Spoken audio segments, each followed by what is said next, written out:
Let's talk fabric face masks. I have been steering away from this subject for a very long time. I don't generally like following trends, especially when I think they're not safe. And this is one of them. If you need to do it, let's do it right. So I will show you how to sew the safest fabric mask. For this project, you will need 100% cotton fabric, one of those paper metal binding thingies, an elastic band, some pins, and some non-woven materials, such as baby wipes, paper towels, or some of those kitchen rags. You need 2 squares of fabric, one measuring 23 by 20 centimeters and one measuring 21 by 14 centimeters. They don't need to be in different colors. I'm just using this so that you know which one I am manipulating at the time. And 2 pieces of elastic measuring 17 centimeters. In case you don't have any elastics at hand, you can either use some setting band or some bias tape or even some fabric snacks so that you can tie your mask to the back of your head. And these are the rules of the game that I wish that you please abide to for your safety and the safety of others. You're supposed to stay home as much as possible. If you are in need to go out, make it as quickly as possible, but be safe all of the time. Surgical masks are only effective for around 2 hours. Fabric masks retain more moisture, so their life is shorter than that.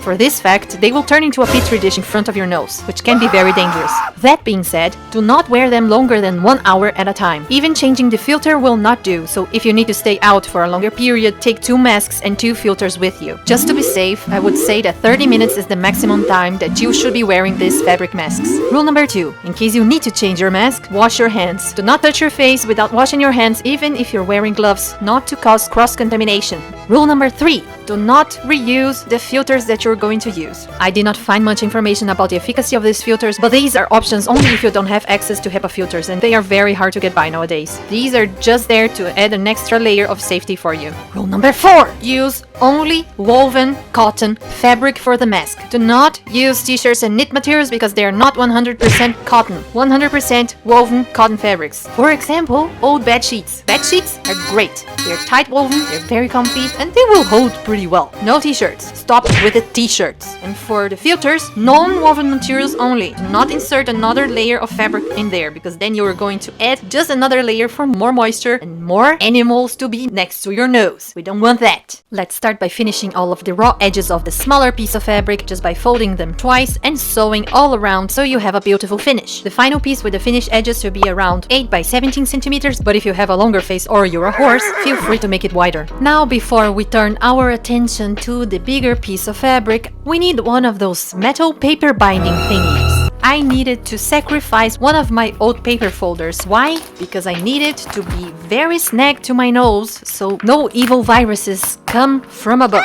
Yes, there are special materials for this, but I don't know the name, I don't have it here. And it's an emergency situation. So let's gambiarra the shit out of this and just take what is you have in hand. Most of us do have a lot of those paper thingies laying around the house, so use them. Now to the bigger fabric. First, we need to finish the edges of the longer sides of the piece, and one of them will become the casing for the paper binder. So fold 1 centimeter in and then fold again 3 centimeters on one of the sides only. Sew that in place with 3 seams like so. Finish the edge of the opposite side normally. Then insert the metal binder right in the middle and finish the side edges. Be careful not to sew over the binder, otherwise you will destroy your machine. Now that you have that ready, it's time to add the pleats. We need 2, and I like them facing down so there is no accumulation of dirt, lint, and other particles. The final piece should have the same width of the smaller piece of fabric that you already sewn. Then pin the elastics to the wrong side of the pleated piece, one on each edge, making a loop that you can insert behind your ear. Pin the smaller piece of fabric to that, wrong sides facing, and sew that in place with 1 or 2 seams depending on how secure you want it to be. I think only 1 is sufficient. In case you're not using elastic, do the same procedure but using 4 independent pieces of fabric snake or tape that are long enough for you to tie behind your head, 1 on each edge. So this is the final mask. Where I have my fingers is where you will add the filter later on. Once you put it on, press the metal piece against your nose to contour it and make sure there are no gaps and that the mask will not keep falling off. Your mask should cover your mouth and nose completely and should come under your chin, so adjust the measurements if you need to. It is washable up to 60 degrees Celsius if you're using repurposed fabric. If you're using new fabric, make sure you pre-wash it to shrink all the way first. Otherwise, your mask will be small, your nose will be out, corona will be in, and no.